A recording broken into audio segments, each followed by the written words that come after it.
Hello મિત્રો, તો આજે જઈ રહ્યા છીએ સાળંગપુર અને સાળંગપુર હનુમાન દાદાના દર્શન તમને પણ કરાવશું અને અમે પણ કરશું. તો ચાલો.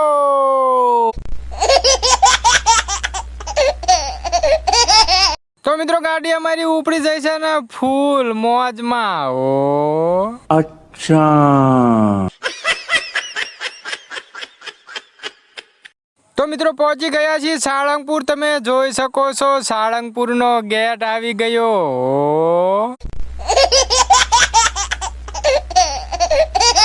તો મિત્રો હવે આપણે ગાડી મૂકી દઈશું સાઈડમાં. તમે જોઈ શકો છો પહોંચી ગયા છીએ સાળંગપુર અને અમારા મિત્ર સુખા બુવા આગળ હાલ્યા જાય છે ને કે જય હનુમાન દાદા. ઓ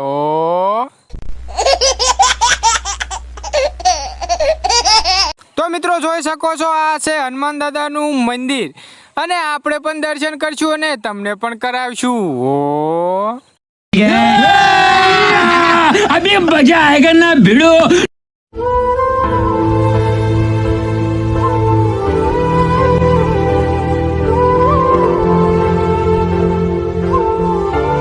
તો મિત્રો જોઈ શકો છો તમે ગરદીનો માહોલ એકદમ ગરમ છે અને મંદિરની સામે ફૂલ ભીડ છે. જેમ કે દર્શન કરવા પબ્લિક ઊભું છે.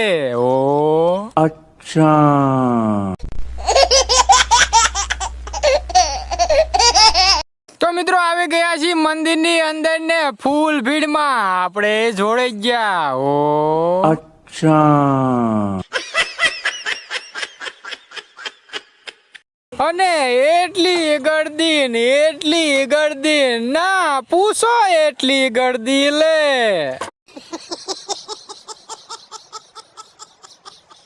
તો મિત્રો આપણે દર્શન કરી લીધા અને અમારા મિત્ર સુખા ભુવાએ દર્શન કરી લીધા. ઓ क्या बात है सर, क्या बात है सर, क्या बात, ये बात है.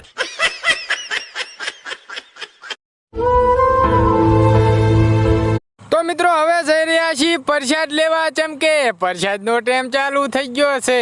ઓ क्या बात है सर, क्या बात है सर, क्या बात, ये बात है. પ્રસાદ લેવા આયા, અહીંયા એટલી ભીડ ના પૂછો, એટલી લે. તો મિત્રો હવે પ્રસાદ લઈને ડાયરેક્ટ જવાના છીએ જ્યાં હનુમાન દાદાની વિશાળ મૂર્તિ છે અને આ જગ્યાએ માણા બધા ફોટા પડાવે ને વિડીયો ઉતારે લે. कैसे कैसे लोग रहते हैं यार यहाँ पर. તો જોઈ શકો છો તમે પબ્લિક બધા ફોટા પડાવે છે. ઓ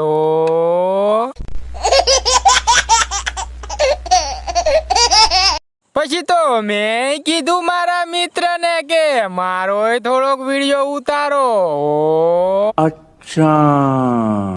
પછી તો હું આવી ગયો વિડીયો માં લે. તો મિત્રો આ મારો બ્લોગ કેવો લાગ્યો લાઈક કરતા જજો ને શેર કરતા જજો ને કોમેન્ટમાં કહેતા જજો જય બજરંગબલી. ઓ